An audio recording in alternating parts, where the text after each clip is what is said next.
So this is where they keep all the carts. And this is the site we're going to be in tonight. Well, if you're looking for a really short walk from the parking lot, campsite 4.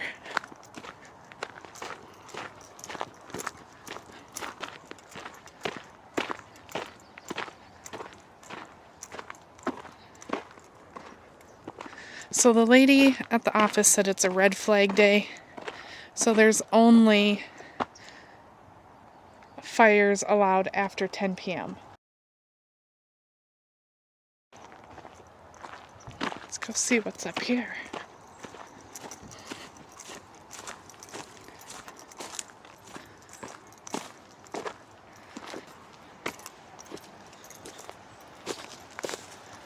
Wow, okay, so if you got campsite number 4, holy buckets.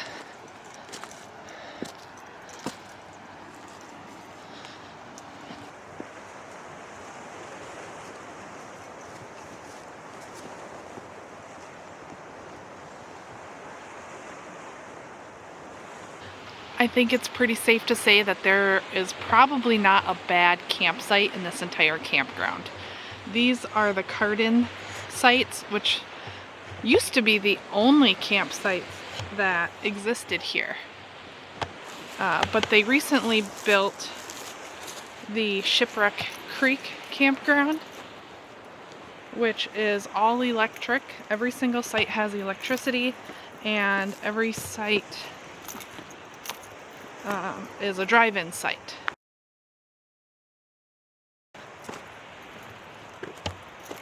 Well, this is a super cool campsite. So this is Cardin number 4. According to my husband, this is the best water on the planet. Just a tidbit.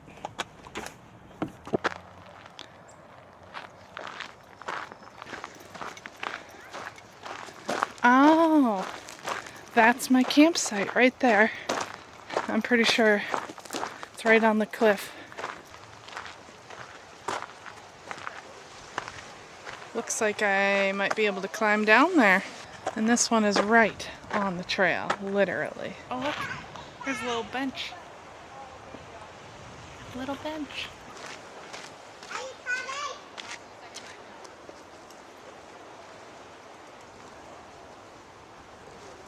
Okay, so the good news is, I think I can get down and read down here. Look at that. I don't like that this campsite is literally right on the trail.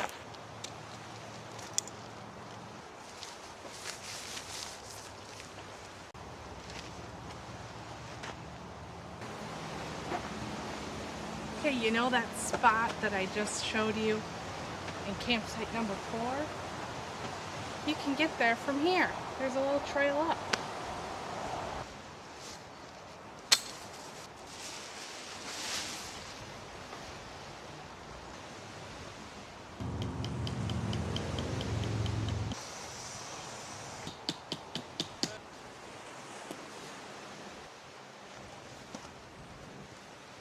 I'm still learning how to set this thing up. I mean, I can't seem to get it to not be rippled, but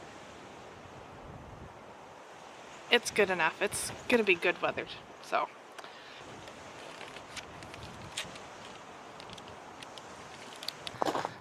Let's do a little tour. So this is site 12.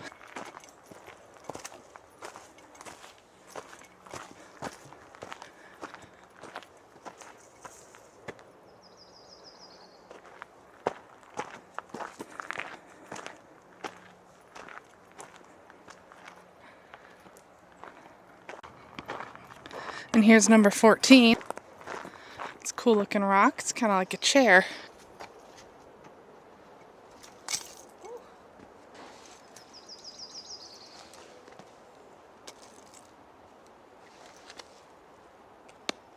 Not a bad spot to read a book.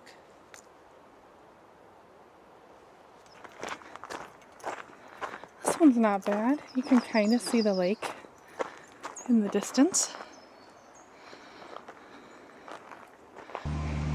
There's a big rock in there. Go check this out. I don't think anyone's staying here. Oh my goodness, look, it's an actual split rock. And must be the namesake. Look at that. Check this out. And you can see the lake in the distance. Literally a split rock. Wow. Now I think someone is staying in 17. Oh, wow. I guess I should have booked this campsite. Wow. Next time, this is the one. Look at that. Okay, everybody, make note. Number 16. And there she is.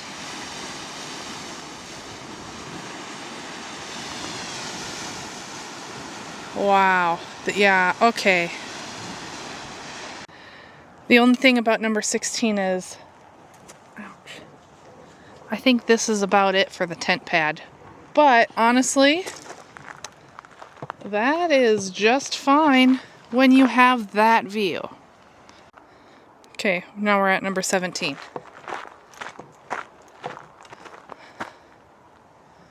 All right. Well, now this one, yep, you can see the lighthouse. You put your tent right here, face the doors that way, or at least a window this way, and wake up and stare at the lighthouse. So number 16 and 17, not bad. And they both have this little bench area.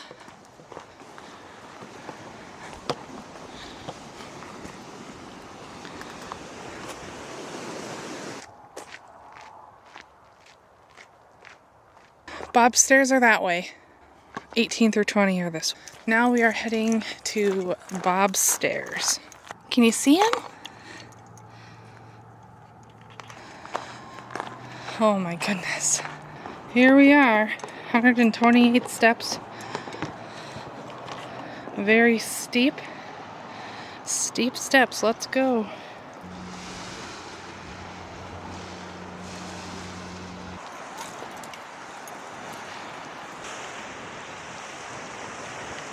I'm so glad I'm here. So we're gonna go check out backpack site number 1. Was not a bad walk. You got a little half picnic bench.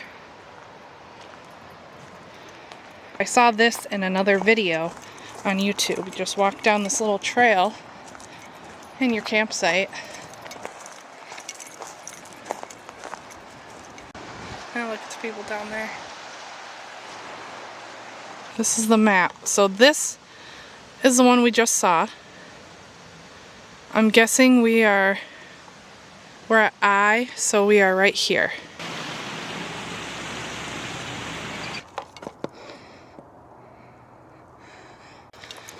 And we're almost to the second backpack site, but let's go check out the mine site. Alright, we're finally coming up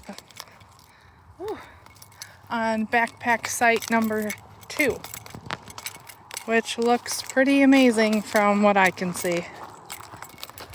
So we got another little half picnic table, a bear locker, nice little seat, good spot for your tent.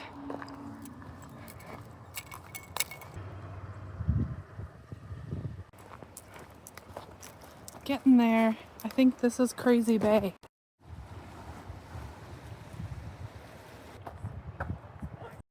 We made it.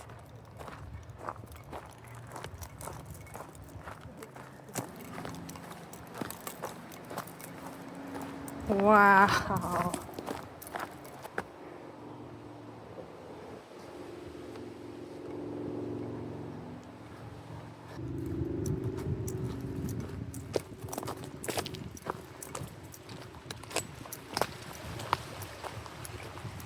Yep.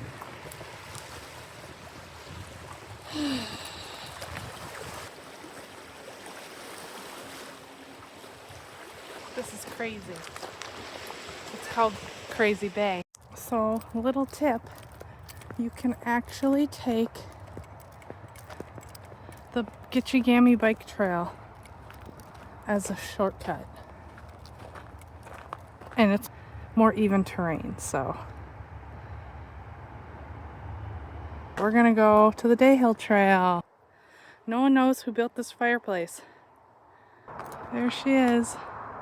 Nobody knows why or how this got built here, but it's according to the sign that a businessman built it and had planned on building his future home here for him and the lady that he loved. So just kind of relaxing up here at the top of the trail. About to head back down to my campsite. Couldn't ask for a better day.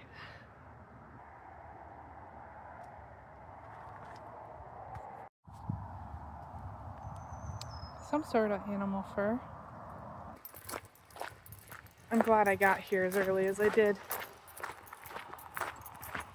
It was about 11 o'clock when I got here. Oh, and I see my tent.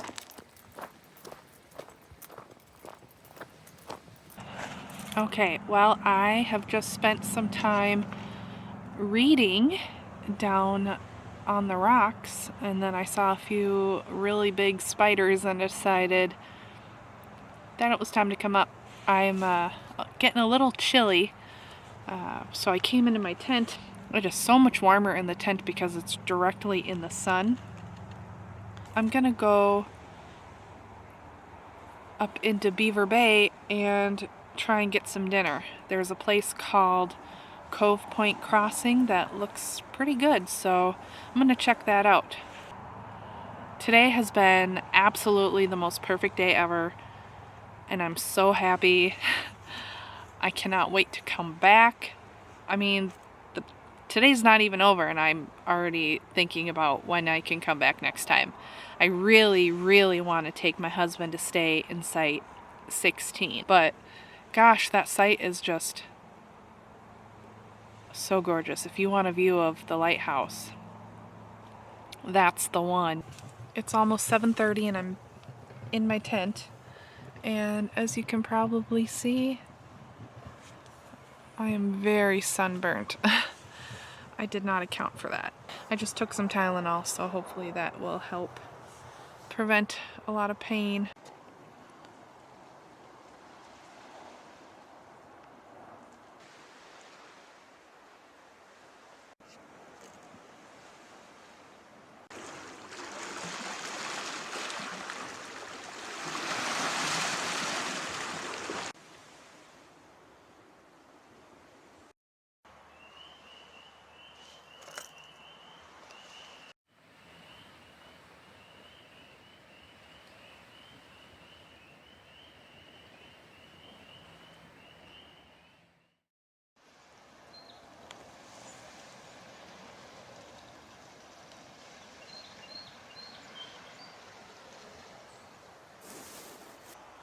Last night I got up after the sun went down and I opened my tent and the moon was right there and it was shining over the lake, and it was seriously the most beautiful thing I've ever seen. It was framed by these trees. It was just so perfect. This may not be my favorite campsite here, but this is one of my favorites just because of that. And the fact that I can sit here in my tent and see the lake. It's right there. Let me show you. I mean, that's a pretty awesome view. The nice thing about this campsite, other than the fact that the lake is literally right there, is that you're pretty much by yourself. The only other campsite close to here is actually Cardin Site 4, which if you take this little trail up, you end up on a little cliff, and there's another trail that goes right into their campsite. So that's the only nearby person, but there was no one in that site last night. So if you're looking for true solitude, but still want to be in a state park campground, come on a Sunday night.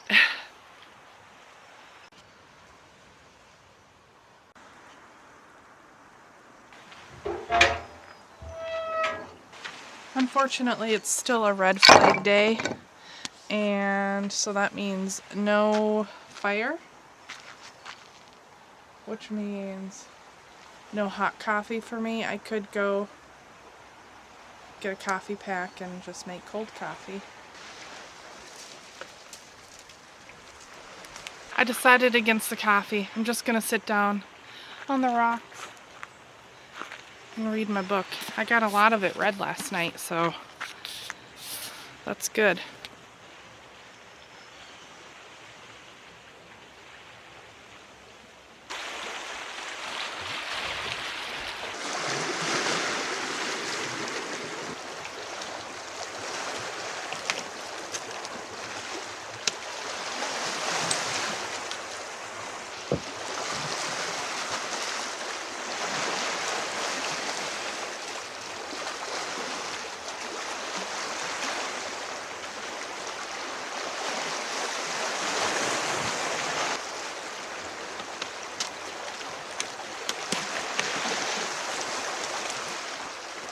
Well, despite this absolutely amazing view and my strong desire to just live here permanently, I think it's time for me to start packing up and head home. I am very happy that I made it up here, even if it was just for one night. So it's gonna be hard to leave that.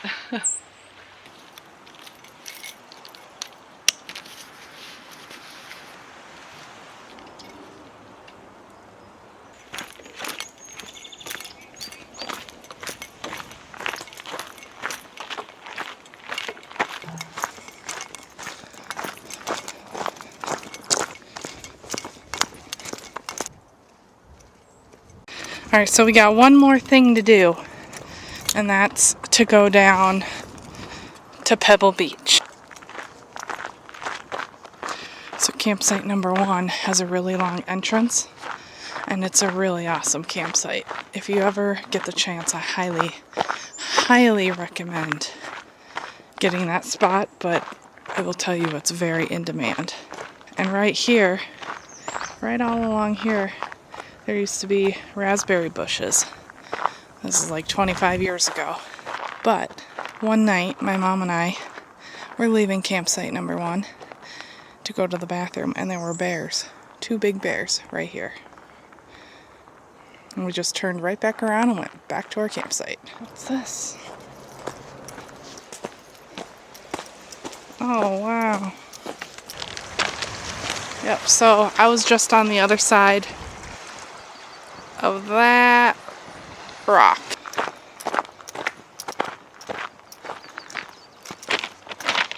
Look at that big piece of driftwood out there.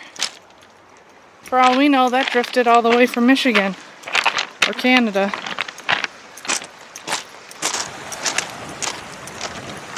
Looks like you probably could just walk across. I wouldn't recommend it. If you fall in, that water is cold. Be careful. He made it over there. He made it to Ellingson Island. So I just read a sign that this used to be a Norwegian fishing village. Is this left over from that? I don't know. Or is this just a random piece of rusty iron? Alright guys, I think that's it for this video. If you liked what you saw today, make sure you hit that like button so I know to keep making more content like this. Make sure you hit the subscribe button so you can stay tuned for all the adventures I have coming up this summer. Thanks, and we'll see you next time. Bye!